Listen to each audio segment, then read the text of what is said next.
प्रभु यीशु मसीह के मधुर और सामर्थ्य नाम में एक बार फिर से आप सबका बहुत बहुत स्वागत है।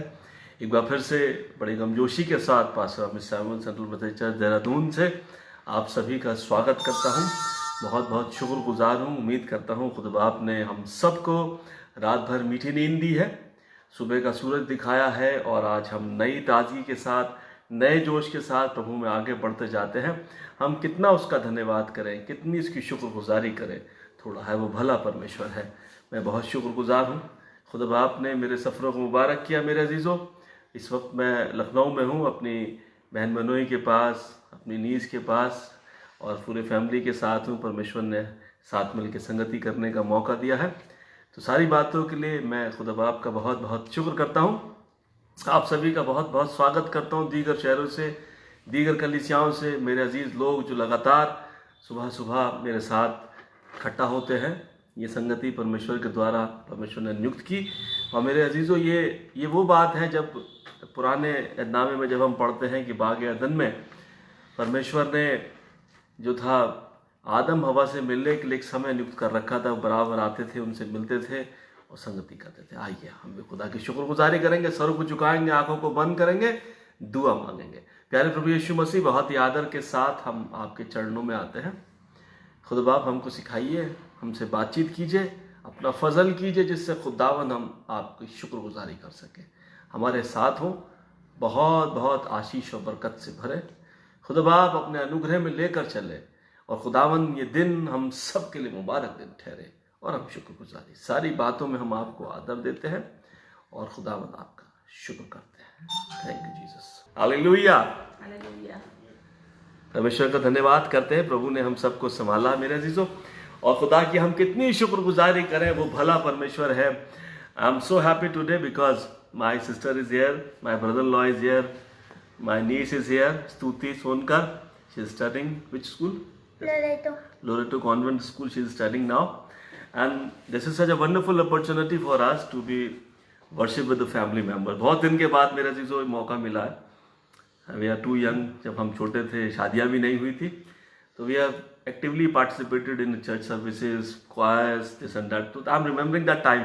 वो समय याद आ रहा मुझको कि कितना मतलब अच्छा लगता था।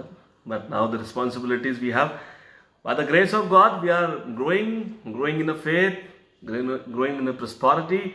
और कितना धन्यवाद करें, बहुत खुदा के लिए कितनी शुक्रगुजारी की बात है। मैं बहुत खुश हूँ।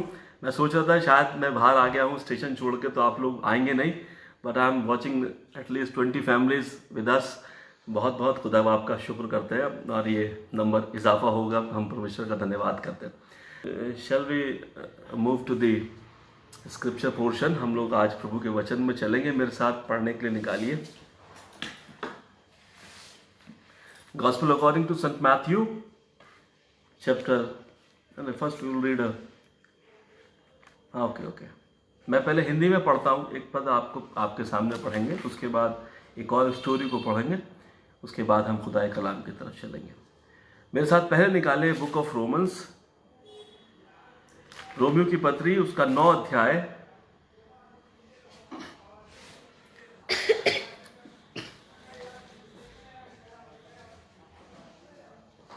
उसके 14th वर्स से लेकर के और 15 2 वर्सेस पढ़ेंगे। Book of Romans chapter 9 versus 14 to 15।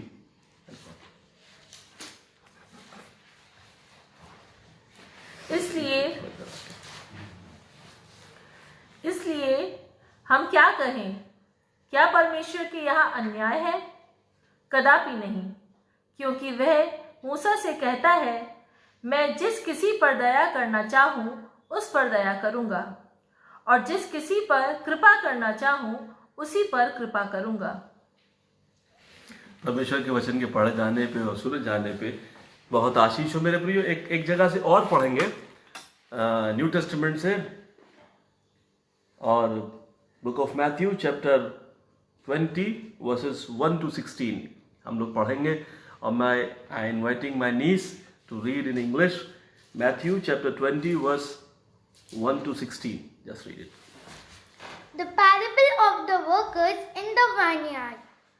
For the kingdom of heaven is like a landowner who went out early in the morning to hire workers for his vineyard. He agreed to pay them a denarius for the day and sent them into his vineyard. About 9 in the morning, he went out and saw others standing in the marketplace, doing nothing. He told them, "You also go and work in my vineyard, and I will pay you whatever is right." So they went. He went out again about noon and about 3 in the afternoon, and did the same. About 5 in the afternoon, he went out and found still others standing around. He asked them, "Why you have been standing here all day long doing nothing?" "Because no one has hired us." They answered. He said to them, "You also go and work in my vineyard." When evening came, the owner of the vineyard said to his foreman, "Call the workers and pay them the wages, beginning with the last ones hired, going on to the first." The workers who were hired about 5 in the afternoon came and each received a denarius. So when those came who were hired first, they expected to receive more, but each one of them also received the denarius. When they received it, they began to grumble against the landowner. These who were hired last worked only 1 hour, they said, "and you have made them equal to us who have borne in the burden of the work and the heat of the day?" But he answered one of them, "I am not being unfair to you, friend. Didn't you agree to work for a denarius? Take your pay and go. I want to give one who was hired last the same as I give you. Don't I have the right to do what I want with my money? Or are you envious because I am generous? So the last will be first and the first will be last." So this is the word of God. We are so thankful for the God, and ये जो बहुत ही अच्छी सी story हमने अभी सुनी है English में, इसको मैं वैसे ओरली आपको बताऊंगा। क्या आइए पहले प्रार्थना करें। Gracious loving God, we are very thankful for this blessed morning and the wonderful opportunity you've given us to be once again to gather together in a one platform, O Lord. We are very thankful for the good night rest, and we could see a new sunrise in our life. Master, we surrender ourselves and we ask your wisdom to understand your word of God. Send the Holy Spirit. Lord, give us your Holy Spirit, the guidance of the Holy Spirit, and through the Holy Spirit, Lord, we can understand the secret of this message. Help us to understand your word and give your power, the power of wisdom we can understand and we can apply in our life. I submit myself in your mighty hands. I submit every individual who are on the line, and Lord, we are in family. I submit every individual in your mighty hands. I ask this prayer in the most precious name of our Lord and Savior Jesus Christ. Amen. एक बार फिर से आपको बहुत बहुत मुबारकबाद। खुदा आपको बहुत आशीष दे, बहुत बरकत दे। मेरी वॉइस अगर क्लियर आ रही है बिल्कुल अच्छे से, या फिर मैं माइक लगा लूँ, आप मुझे सजेस्ट कर दीजिए। अगर मैं अच्छे से ऑडियोबल हूँ तो फिर माइक लगाने की ज़रूरत नहीं है। अगर थोड़ा कम लग रहा है तो मुझे बता दीजिए, तो मैं, अगर अच्छे से नहीं आ रही है तो आप नो लिख दीजिए। अच्छे से आ रही है वॉइस तो फिर यस लिख दीजिए, तो मैं समझ पाऊँ कि आप मुझे ठीक से सुन पा रहे हैं।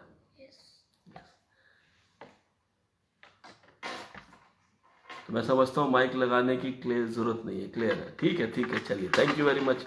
आपका रिस्पॉन्स मुझको मिला। सो मैं बहुत बहुत स्वागत करता हूँ आप सबका एक बार फिर से परमेश्वर में। हम सबको प्रभु ने आशीषित किया है और ये मौका दिया है कि आज हम फिर से उसकी आराधना महिमा करने में। बहुत इंपॉर्टेंट मैसेज है, थोड़ी देर हम समझते हैं ना, ये जो सीक्रेट है मैसेज का हम समझेंगे। देखिए बुक ऑफ रोमन्स चैप्टर 9 और उसका 14-15 वर्ष में एक बात यहाँ पे लिखा, परमेश्वर वचन कहता है, इसलिए हम क्या कहें, क्या परमेश्वर के यहाँ अन्याय है? कदापि नहीं, क्योंकि वह मूसा से कहता है, मैं जिस किसी पर दया करना चाहूँ उस पर दया करूँगा, और जिस किसी पर कृपा करना चाहूँ उसी पर कृपा करूँगा। प्रभु का वचन एक बात को कहता है, जिस पर चाहेगा वो अपनी दया करेगा, कृपा करेगा। वो जनरस किस पर होगा, किस पे नहीं होगा, ये जो जस्टिफिकेशन है ये बहुत एक डिफिकल्ट टास्क है। हम इसको नहीं समझ सकते मेरे प्रियो। मुश्किल हो जाएगा कि हम इस बात पर खुद बाप से आर्ग्यू करें कि आप हमको क्यों कितना दे रहे हैं और कितना नहीं दे रहे हैं। People sometime in their life they grumbled against God.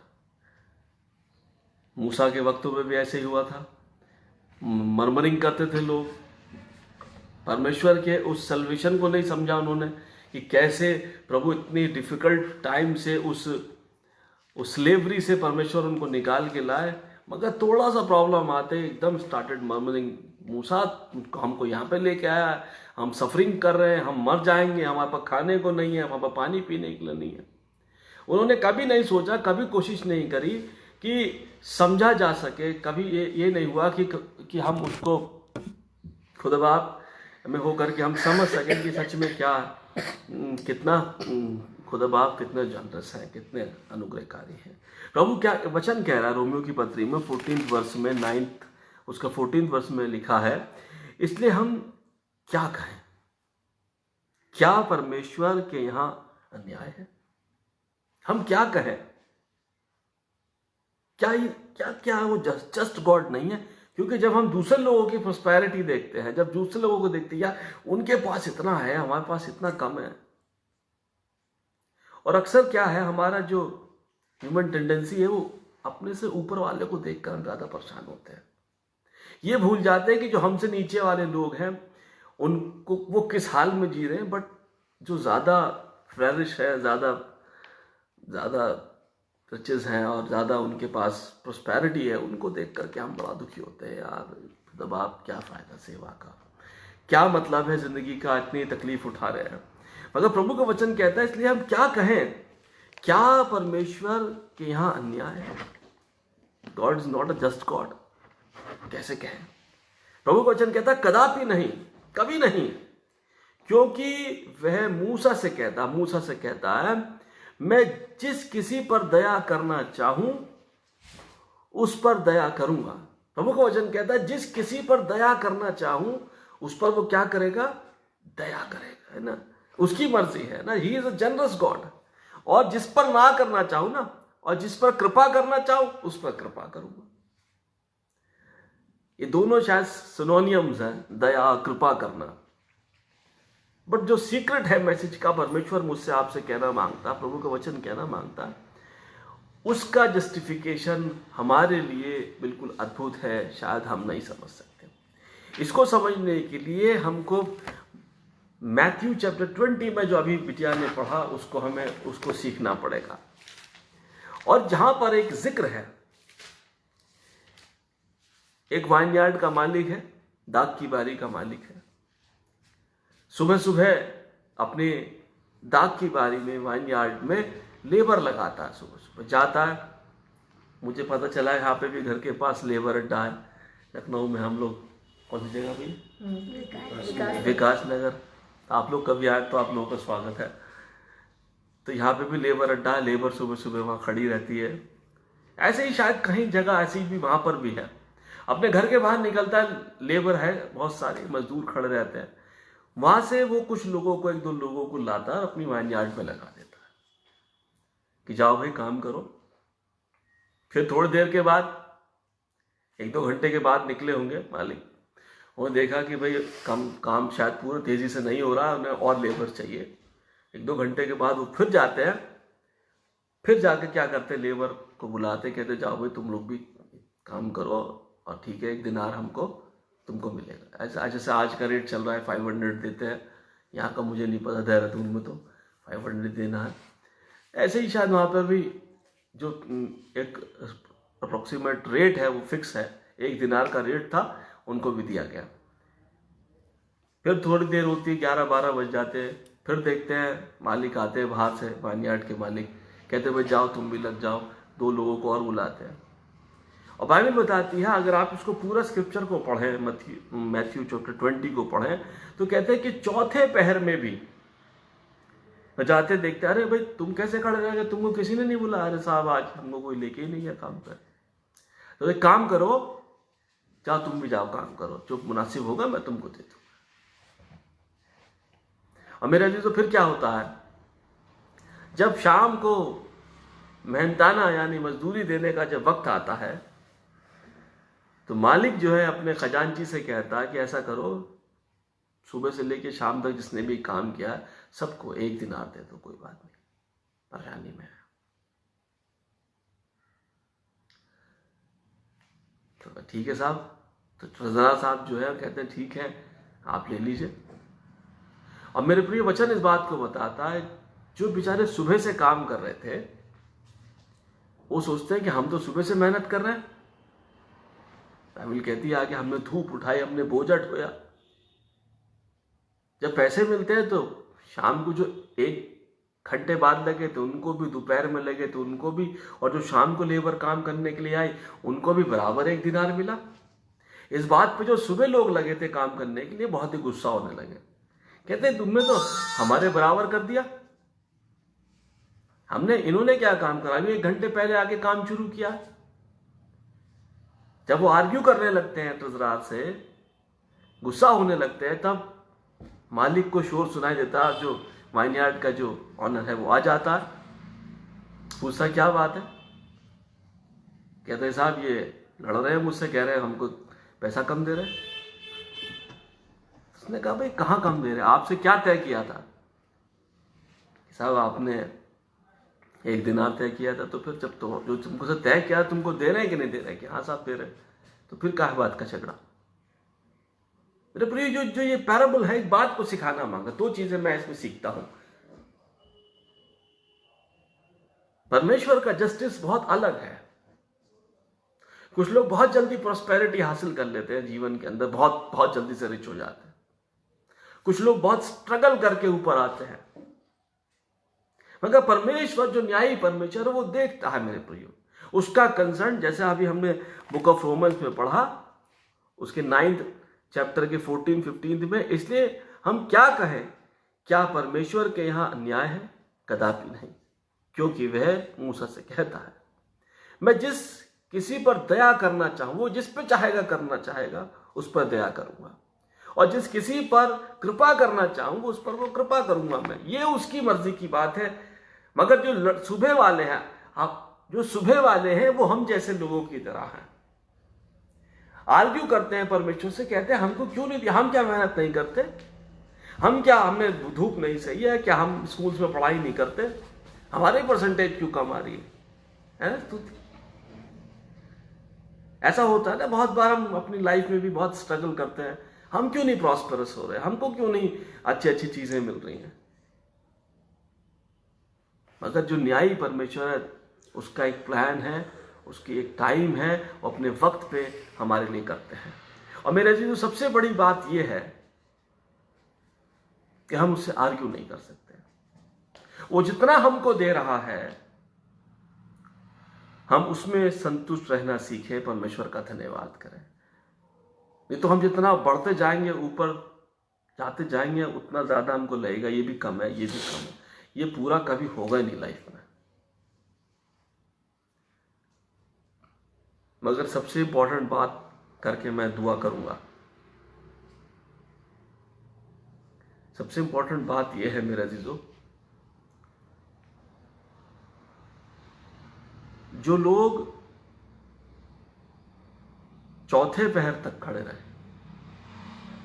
आप कहीं पे भी चले जाएं, देहरादून में घंटा घर पे सुबह सुबह आप जाते हैं, लेबर मिलती है। चौथे पहर का मतलब है करीबन 2 से 3-4 बजे के वक्त का, 3 बजे के बाद का चौथा पहर हो जाता है। अगर आप उस वक्त जाके देखें तो घंटाघर पे कहीं भी कोई लेबर नहीं मिलेगी, मतलब नहीं, आपको मजदूर नहीं मिलेंगे। मगर एक बड़ी इंपॉर्टेंट बात क्या है, जब दाग की बारी का मालिक बाहर आया और बाहर आकर उसने देखा कि अब भी मजदूर खड़े हैं, तो पूछता, अरे चौथा पहर होने वाला है, अब भी खड़े हो, अभी भी कोई काम नहीं मिला? कि नहीं साहब, कोई नहीं आया लेने। कि चलो जाओ, जो मुनासिब होगा मैं तुमको दूंगा। मेरे प्रियो, हमें इस बात को समझना है, अगर ये जो 2 लोग बच गए थे बाद में, अगर ये घर चले जाते अपने, कहते भाई आज तो शाम होने वाली हो गई, अब क्या काम मिलेगा, तो शायद उस दिन की मजदूरी, उस दिन का मेहनताना उनको नहीं मिलता।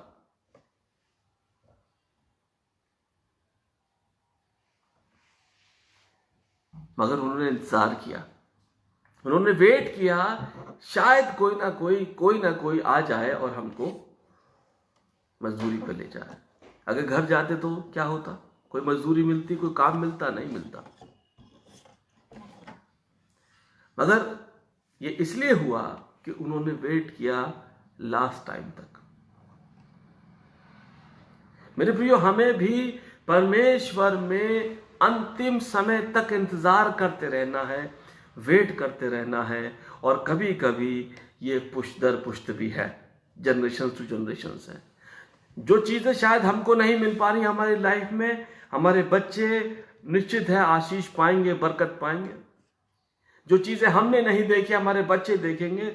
ये कभी कभी, क्योंकि परमेश्वर की दृष्टि में और मनुष्य की दृष्टि में कहते हैं तुम्हारे 1000 दिन मेरे 1 दिन के बराबर है, तो उसकी कैलकुलेशन हम नहीं समझ सकते मेरे प्रियो।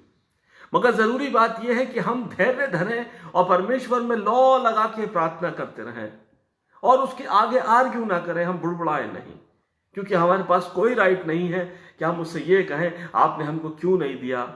वो कहता है मैं जिस पे चाहे दया करता हूं और जिस पे चाहे कृपा करता हूं, ये मेरी मर्जी है। मगर जितना हमको दिया है उस पे हम संतुष्ट रहें और परमेश्वर का धन्यवाद करें, उसकी शुक्रगुजारी करें, उसकी महिमा प्रशंसा करें। वो भला परमेश्वर है मेरे प्रियो। हमारी डिजायर्स कभी खत्म ही नहीं होंगी, हम मांगते रहेंगे और लाओ और लाओ। बट जो प्लान है परमेश्वर का, वो अनुग्रह हमको बढ़ाएगा, हम उसकी शुक्रगुजारी, उसका धन्यवाद करेंगे। इसे धीरे धीरे चलते रहे परमेश्वर के साथ। दाग की बारी के मालिक से नहीं कह सकते मजदूर कि आपने हमें क्यों कितना नहीं दिया।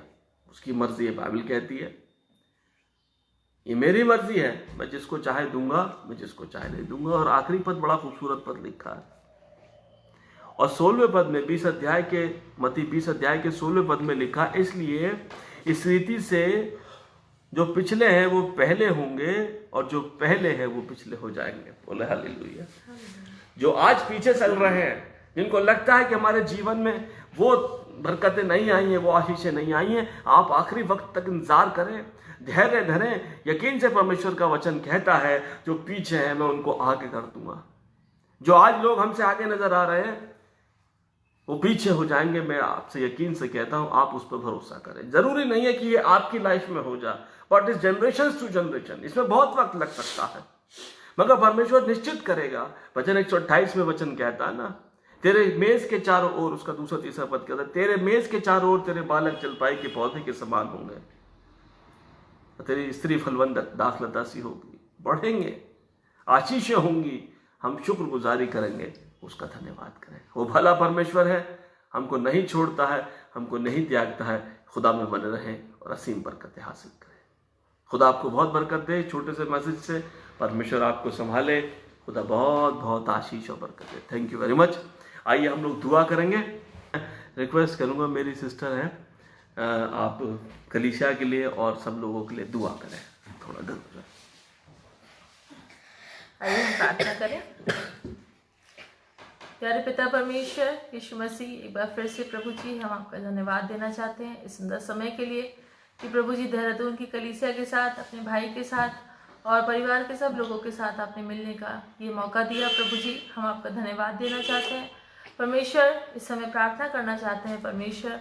प्रभु जितने लोग इस वचन को सुनते हैं, इस दुआ में शामिल होते हैं परमेश्वर, आप हर एक को अपनी बरकतों और आशीषों से भर दीजिए प्रभु जी।